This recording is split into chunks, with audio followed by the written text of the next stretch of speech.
Hello, नमस्कार।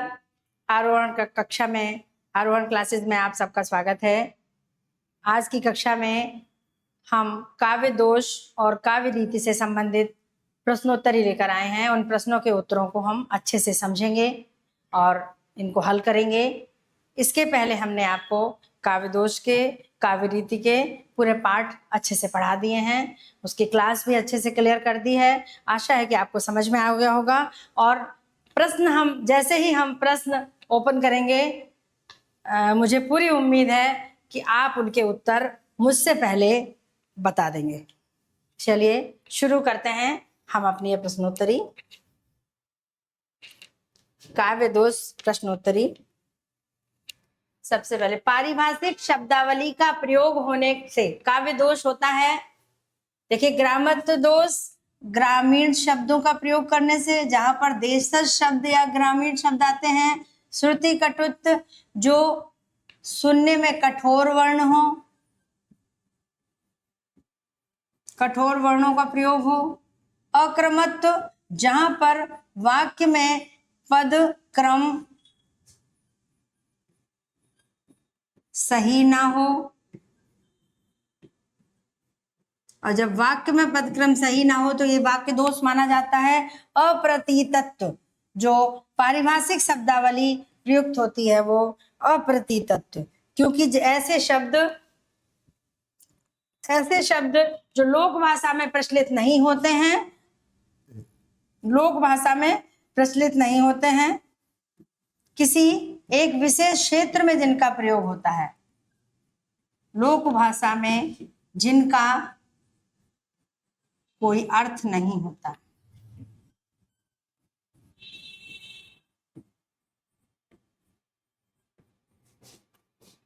नहीं होता। वैसे हम कक्षा में इसको बहुत अच्छे तरह से समझा चुके हैं, लेकिन फिर भी शायद कुछ बच्चे ऐसे जुड़े हो इस प्रश्नावली में जिन्होंने हमारी कक्षा नहीं ली, वो इसके पहले का वीडियो देख सकते हैं, हमारी कक्षा को आराम से पढ़ सकते हैं। क्योंकि इस सेकेंड ग्रेड के कोर्स को, क्रैश कोर्स को पढ़ने के लिए आपको किसी भी प्रकार का कोई धन नहीं देना है, कोई पे नहीं करना है। इसलिए आप कभी भी किसी भी समय हमारी कक्षा अटेंड कर सकते हैं, वीडियो पढ़ सकते हैं। कोई अर्थ नहीं होता या फिर अलग अर्थ होता है। तो अप्रतीतत्व दोष वहां होता है जहां कुछ ऐसे शब्दों का प्रयोग होता है जो लोक भाषा में प्रचलित नहीं होते हैं या उनका कोई अलग अर्थ होता है। नेक्स्ट, दुष्क्रमत्व दोष। दुष्क्रमत्व दोष अर्थ क्रम में दोषपूर्ण होने पर होता है, क्योंकि अर्थ में क्रम नहीं होता। जो कुछ भी हो मैं ना संभालूंगा इस मधुर याद को जीवन की, मैं काव्य दोष है, लेकिन ना संभालूंगा मधुर याद को जीवन की, तो जीवन की मधुर याद को, यहां पर क्या है, पदक्रम, पदक्रम दोष है।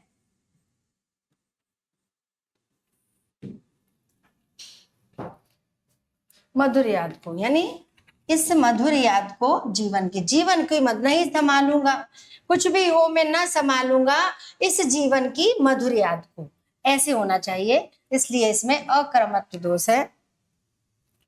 दोष को गुण का विपर्यय किसने कहा है, ये हम पढ़ चुके हैं कक्षा में बहुत आसानी से, और हम बता सकते हैं कि भरत मुनि ने गुण का विपर्यय कहा है। काव्य का अपरिहार तत्व दंडी ने क्या कहा है, दंडी ने तो विफलता का कारण कहा है। आप जब इसकी कक्षा को पढ़ेंगे, क्लास को पढ़ेंगे, दोष वाली काव्य दोष की कक्षा देखेंगे तो आपको ये बिल्कुल समझ में आ जाएगा, क्लियर हो जाएगा। क्लिष्टत्व दोष कहाँ होता है, देखो सीधा से दिख रहा है, जहां अर्थ बहुत खींचतान के लिया जाता है, शब्द अपने आप पता चलते हैं। लंका पति को जो भ्राता ता सुप्रिया नहीं आवत। कक्षा में भी हमने ये बात बताई थी आपको कि जहां पर आपको नहीं भी आता है क्लिष्टत्व दोष, जो आपको कुछ भी समझ में नहीं आ रहा है, जहां जिन शब्दों से, अब देखो, राजन देहु तुरंग मोटी अथवा देहु मतंग, राजन मुझे तुरंग दे दो या मतंग दे दो, हाथी दे दो या घोड़ा दे दो, अर्थ कुछ समझ में आ रहा है। मूड पे मुकुट धरे सोहत गोपाल, गोपाल के सिर पर मुकुट है, ये भी समझ में आ रहा है। काहेरी नलिनी तू कुमलानी, हे नलिनी तू क्यों कुमला रही है, इसका भी अर्थ समझ में आ रहा है। लेकिन लंका पति को जो भ्राता ता सुप्रिया न आवत, इसका अर्थ समझ में नहीं आ रहा है। तो जिसका अर्थ समझ में नहीं आए वो क्लिष्टत्व दोष, तभी वो क्लिष्ट। अक्रमत्व, अक्रमत्व मतलब पद दोष, वाक्य दोष होता है, क्योंकि वाक्य में शब्दों का, वाक्यों का, वाक्य में पदों का क्रम सही नहीं होता।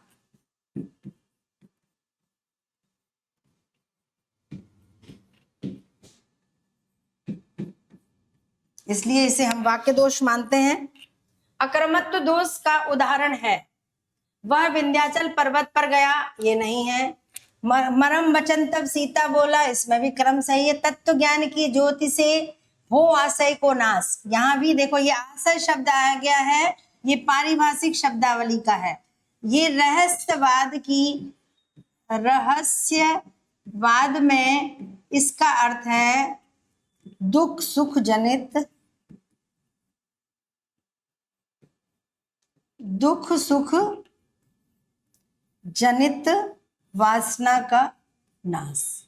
वासना तो दुख सुख जनित जो वासनाएं होती हैं, जो बुराइयां होती हैं, जो हमारी भावनाएं होती हैं, उन सब का विनाश होता है जब तत्व का ज्ञान, यानी परमात्मा, तत्व मतलब परमात्मा, यानी परमात्मा का जब ज्ञान हो जाता है तो जीवन की सारे दुख सुख मिट जाते हैं। तो यहाँ पर तो ये इस तरह का, चूंकि पारिभाषिक शब्दावली आने के कारण यहाँ पर तो अप्रतीतत्व दोष है। इस वाले उदाहरण में अप्रतीतत्व दोष है। ये वाले में भी दोष है, लेकिन ये अपने कोर्स में नहीं है, इसमें अधिक पदत्व है, क्योंकि अचल और पर्वत दोनों दिए हैं, ये अधिक पदत्व दोष है। पर अपने सेकंड ग्रेड की परीक्षा में ये कोर्स में नहीं है, फिर भी आपको बता देते हैं अधिक पदत्व है। और इसमें जो है वो मरम वचन तब सीता बोला, ये भी देखो वाक्य दोष है, क्योंकि सीता बोला नहीं, सीता बोली होता है, इसलिए यहाँ पर वाक्य दोष, मतलब जिसको कहना चाहिए कि लिंग दोष। इसलिए इसका जो उत्तर है वो जादू भरी मुरली का पति राधिका की। तो राधिका की, राधिका पति की मुरलिया, यहां पर ऐसे होना चाहिए राधिका, राधिका पति की मुरली का, पति राधिका की नहीं, राधिका पति की, जादू भरी मुरली का राधिका पति की, तब जाके ये, तो इसमें पदक्रम दोष है, अक्रमत्व दोष है। जग जीव जतीन की छूटी, जतीन जमीन नहीं है, जतीन, जग जीव जतीन की छूटी तटी। तो संसार में जीवों की जब जतन करने पर, यानी संध्या साधना योग करने पर संसार की सारी चीजें छूट जाती हैं। तटी, त्राटक, ये त्राटक शब्द से लिया गया है, और ये भी पारिभाषिक शब्दावली होने के कारण इसमें अप्रतीतत्व दोष है। देखिए आप यहाँ देख सकते हैं, हमें यहाँ लिखने की आवश्यकता नहीं है क्योंकि हमारे ऑप्शन में है, ये है अप्रतीतत्व दोष। दोषों को मुख्यार्थ का विघातक किसने कहा है? मुख्यार्थ का विघातक मम्मट ने, क्योंकि भरत मुनि ने, देखो अभी हम प्रश्न पढ़ चुके हैं भरत मुनि वाला, भरत मुनि ने तो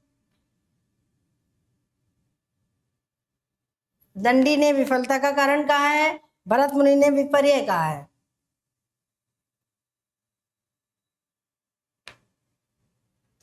दोषों का मुख्यार्थ का विवादक मम्मट ने कहा है। अब आगे हम काव्य रीति की प्रश्नोत्तरी देखते हैं। काव्य दोष के प्रश्न लगभग समाप्त हैं। इसके अतिरिक्त आप और भी प्रश्नों को देखें, जहां से आपको प्रश्न मिले उनको देखें, उनके उत्तर समझें। अगर आपको कहीं भी कोई दिक्कत हो तो आप हमारे YouTube चैनल पर कमेंट्स करके आप अपने प्रश्न, अपनी शंकाएं हमें शेयर कर सकते हैं, हमसे पूछ सकते हैं। हम पूरा विश्वास दिलाते हैं कि हम आपके प्रश्नों का उत्तर अवश्य देंगे। अब काव्य रीति से संबंधित प्रश्नोत्तरी। रीति संप्रदाय के प्रवर्तक वामन, अभी हमने एक पिछली क्लास में कक्षा में जो रीति की कक्षा पढ़ी उसमें बताया था कि रीति संप्रदाय के प्रवर्तक आचार्य वामन हैं। रीति का सीधा संबंध किससे है? गुणों से। गुण मंडित पद रचना में ही संपूर्ण काव्य सौंदर्य निहित होता है। वामन ने ही कहा था, क्योंकि वामन ही इसके प्रवर्तक है। रीति से संबंधित नहीं है। रीति काव्य की आत्मा है, ये सही है। रीति का रस का साधन है, ये भी सही है। रसाभिव्यक्ति का साधन है, ये भी कहा गया था। रीति अलंकार के लिए आवश्यक है। रीति अभिव्यक्ति का मार्ग है, ये भी आचार्य कुंतक ने कहा है। तो रीति अलंकार के लिए आवश्यक नहीं है, अलंकार से रीति का कोई लेना देना नहीं है। इसका उत्तर ये है। वैदर्भी रीति से संबंधित नहीं है। वैदर्भी रीति दीर्घ समासा शैली नहीं है। दीर्घ समासा शैली ओज आपकी गौड़ी है, वीणा के स्वर के समान मधुर होती है, ये सही है। दोष रहित सर्वगुण संपन्न है, ये भी सही है। इसके विषय आनंद आनंद के होते हैं, ये भी सही है। ओज गुण का अभाव होता है किसमें? पांचाली में। गौड़ी में नहीं होता, गौड़ी में ओज होता ही है, पांचाली में अभाव होता है। पांचाली में और वैदर्भी दोनों में ओज गुण का अभाव होता है। माधुर्य और सकुमार गुण का अभाव होता है गौड़ी में, क्योंकि इसमें सिर्फ ओज गुण होता है।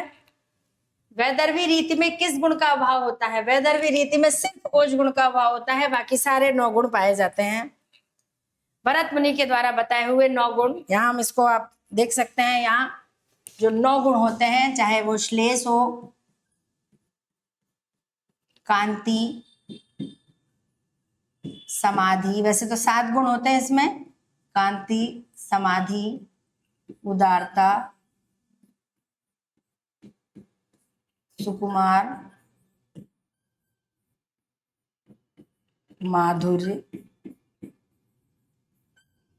और प्रसाद, 7 गुण इसमें पाए जाते हैं। इसमें ओज का अभाव होता है। वे गुण जो वैदर्भी और पांचाली दोनों में रहते हैं, देखिए कांति पांचाली में नहीं होती है, ओज वैदर्भी में नहीं होता है, श्लेष पांचाली में नहीं होता है, सुकुमार और माधुर्य दोनों में होता है। रीति को कवि के लिए प्रस्थान का मार्ग किसने कहा है? कुंतक ने।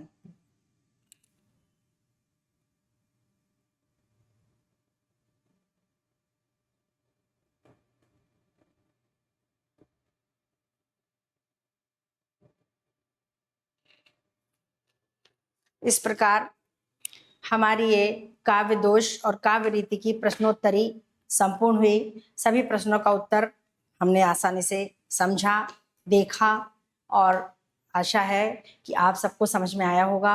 आगे अगली कक्षा में हम आपको अलंकार पढ़ाएंगे, इसलिए कोई भी इस कक्षा को मिस ना करे। आगे अलंकार, फिर रस, फिर छंद, इस तरह से आपको काव्य शास्त्र के जितने भी प्रकरण द्वितीय श्रेणी की परीक्षा में आ रहे हैं, वो सब आपको पूरी तैयारी के साथ यहाँ मिलेंगे। आप हमारे चैनल से जुड़े रहें और हमारी कक्षा में आकर के पधारें। आपका बहुत बहुत स्वागत है और आप अपने शिक्षा को अनवरत बनाए रखें और सफलता की ओर आगे कदम बढ़ाएं। धन्यवाद।